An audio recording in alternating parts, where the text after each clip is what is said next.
Next second chapter number 7 हमने start करना है derivative using Newton forward difference formula. 7th semester में जो पढ़ा था ना न्यूटन फॉरवर्ड फार्मूला, अब उस न्यूटन फॉरवर्ड ये वो लिखा हुआ है पूरा फार्मूला न्यूटन फॉरवर्ड। ये मैंने 6 टर्म्स तक एक्सपेंड किया है और आगे 100 लिखा हुआ है। मतलब ये टर्म्स चलती रहनी है और जब हम इसका आंसर निकालते हैं, जो भी क्वेश्चन इसका सॉल्व करते हैं, वो अप्रोक्सीमेट जवाब देता है, इक्वल जवाब नहीं देता, क्योंकि इसकी टर्म्स 100 होती है। हम पहले 4 या 5 टर्म से आंसर निकाल लेते हैं।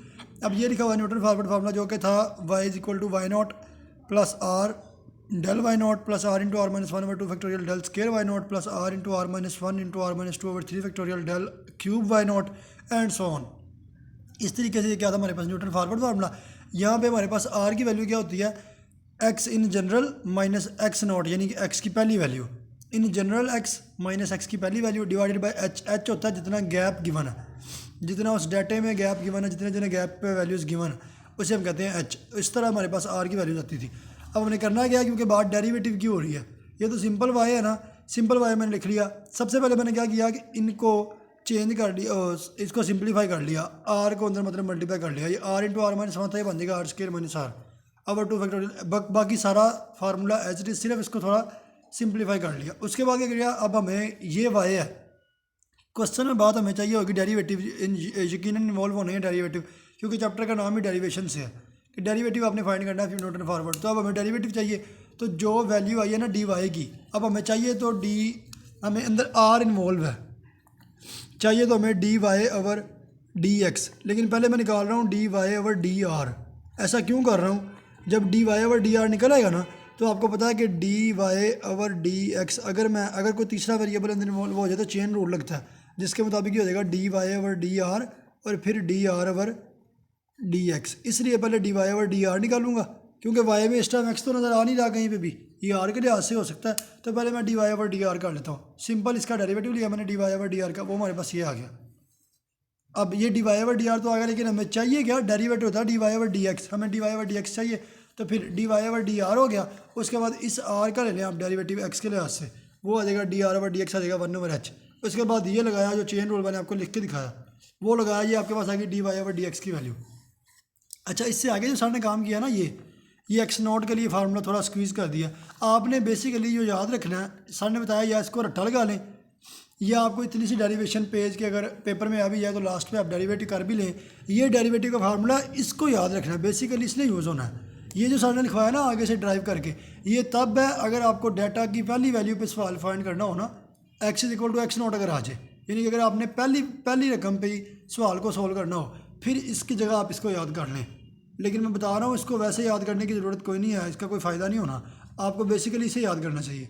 ये तब के लिए, तो उस केस में जब आपने पहली रकम पे ही सवाल को फाइंड करना हो। तो इस तरीके से आपके पास ये वैल्यू आ जाएगी। ये है इन जनरल फर्स्ट डेरिवेटिव, और ये अगर पहली जगह पे हो, अगर पहले पे हो x is equal to x not हो, तो आर की वैल्यू क्या हो जानी है, एक्स माइनस एक्स नॉट। तो x not minus x not क्या हो जाएगा, 0। इसमें सारे में आर 0 पुट कर लो, तो ये आपके पास आ गया सिंपल डेरिवेटिव फर्स्ट। अब चाहिए सेकंड डेरिवेटिव। सेकंड डेरिवेटिव में इस तरह आपको चेन रूल कहीं ना कहीं यूज़ करना पड़ेगा। सबसे पहले आपके पास जो d y over d r था ना, ये वाला, इसको आप डी स्केयर वाई ओवर, यानी कि इसका दोबारा डेरिवेटिव ले लें विद रिस्पेक्ट टू आर, वो आपके पास है ना d square y over d r square, आपके पास ये वैल्यू आ गई इन टर्म्स ऑफ आर। इसके बाद d square r over d x square क्या होता है वो भी देख लें, d square r over d x square. इसका दोबारा करेंगे derivative with respect to x, तो इसमें एक्स है नहीं, ये क्या हो जाना 0। इसका मतलब d square r over d x square क्या है 0। अब आपको चाहिए d square y over d x square. आपको पता है डेरिवेटिव होता है, हमें ये सेकंड ऑर्डर मिल गया, लेकिन आर में हमें तो चाहिए with respect to x. D square y over d x square बराबर होता है, एक डेरिवेटिव ज़्यादा कर लो, एक d y over d x ज़्यादा कर लो। अब d y over d x सीधा तो फाइंड कर नहीं सकते, आर इन्वॉल्व है। D y over d x को मैंने उसके चेन फार्मूले में लिख लिया, और डी ओवर डी एक्स को एज इट इज़। इसके बाद अब डेरिवेटिव अप्लाई हो, दो के प्रोडक्ट पे आपको प्रोडक्ट रूल याद होगा, पहले का डेरिवेटिव इसको इस पर अप्लाई कर दिया, ये वैसे ही प्लस, अब ये वैसे ही लिख दिया और इसको इस पर अप्लाई कर दिया। अब इसके अंदर d square r over d x square आ गया, जो किसके बराबर है 0 के, मैं आपको पहले बता चुका हूँ। अगर ये 0 के बराबर है तो ये सारी टर्म क्या हो जानी है, ये सारी टर्म खत्म हो जानी, 0 हो जानी, रह गई सिर्फ ये टर्म। ये अब d over d x, d y over d r और d r over d x. D r over d x भी एज इट इज़ आ गया, d y over d r भी एज इट इज़ आ गया, रह गया d over d x. D over d x को मैं इस तरह लिख सकता हूँ, डी ओवर डी एक्स लिखता है डी ओवर डी आर और d r over d x. इस रकम को यहाँ पे पुट कर दो। अब ये हमारे पास क्या बन गया, D r over d x था, ये भी D r over d x था, इन दोनों का क्या बन जाएगा स्क्वायर, और ये आ जाएगा, ये हमारे पास आ गया था d r over d x का स्क्वायर, और ये आएगा d square y over d r square. अब d square y over d r square इसलिए उसका सेकंड डेरिवेटिव दिलवाया था, ये वो डेरिवेटिव रहा, इसको उठा के रख लें। और d r over d x बराबर था 1 ओवर एच के, उसका स्क्वायर लेंगे हो जाएगा 1 ओवर एच स्क्वायर। इन दोनों को मल्टीप्लाई करना, ये आ गया सेकंड डेरिवेटिव का फार्मूला, लेकिन ये इन जनरल है आर की शक्ल में। ये आपको वैसे ड्राइव करना आना चाहिए, या आपने अगर ज़ुबानी याद करना है तो ये याद होना चाहिए। जो सर ने आगे स्क्वीज़ करके लिखवाया हुआ है वो है अगर फर्स्ट टर्म के लिए हो, अगर आपने जो फाइंड करना है फर्स्ट टर्म पे हो फिर वो इसमें आर को 0 पुट कर देंगे फिर, और ये फार्मूला बन जाएगा। आगे थर्ड वाला डेरिवेटिव उन्होंने सिमिलरली करके कह दिया, क्योंकि अगर इसका चेन रूल अगर इतना 5-6 स्टेप करके बना है तो थर्ड वाले का चेन रूल बड़ा मुश्किल बनना है, और उसकी वैल्यू सिर्फ आप फर्स्ट वाली वैल्यू के लिए सर ने इसका फार्मूला लिखवा दिया, सिर्फ 2 टर्म्स और सोन कह दिया। और जो सवाल किया उनमें भी मोस्टली फर्स्ट और सेकंड डेरिवेटिव पूछा गया, थर्ड पूछा ही नहीं।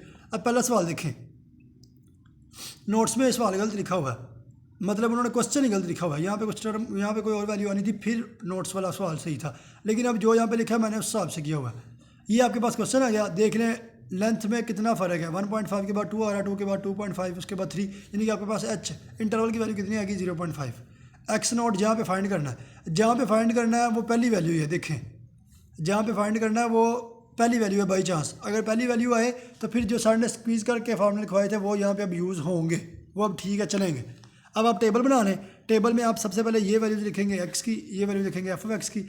डेल ऑफ एफ एक्स होता है दूसरे में से पहले को माइनस कर दें, इसमें से इसको माइनस करेंगे, ये इसमें से इसको माइनस, ये डेल ऑफ एफ एक्स में जितनी वैल्यू में से कम हो जाएगी।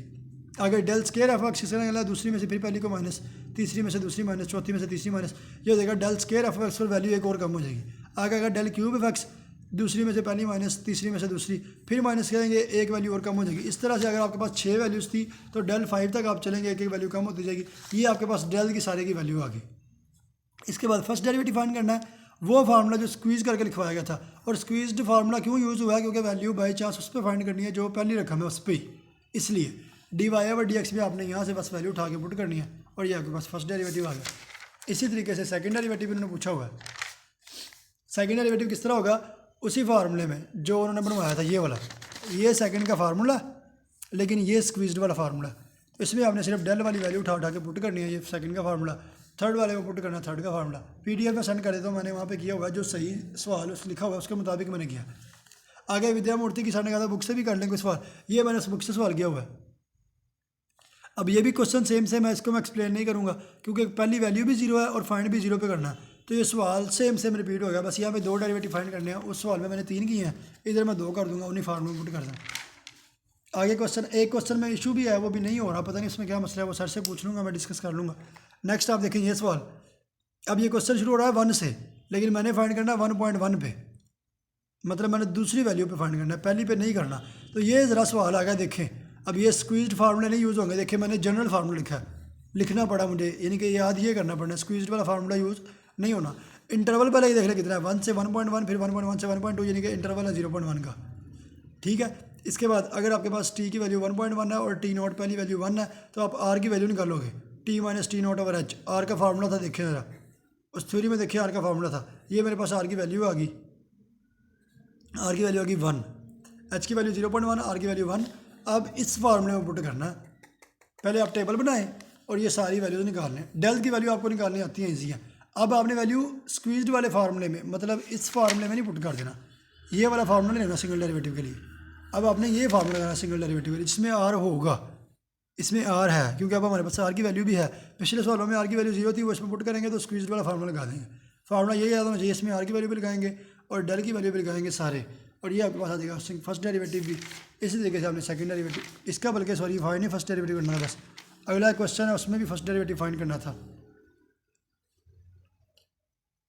ये फाइंड भी किधर करना है, फाइंड भी 2 पे करना है और पहली वैल्यू भी 2 है, इसमें स्क्वीज वाला फार्मूला, यानी कि आपको फार्मूला बेसिक वाला याद होना चाहिए।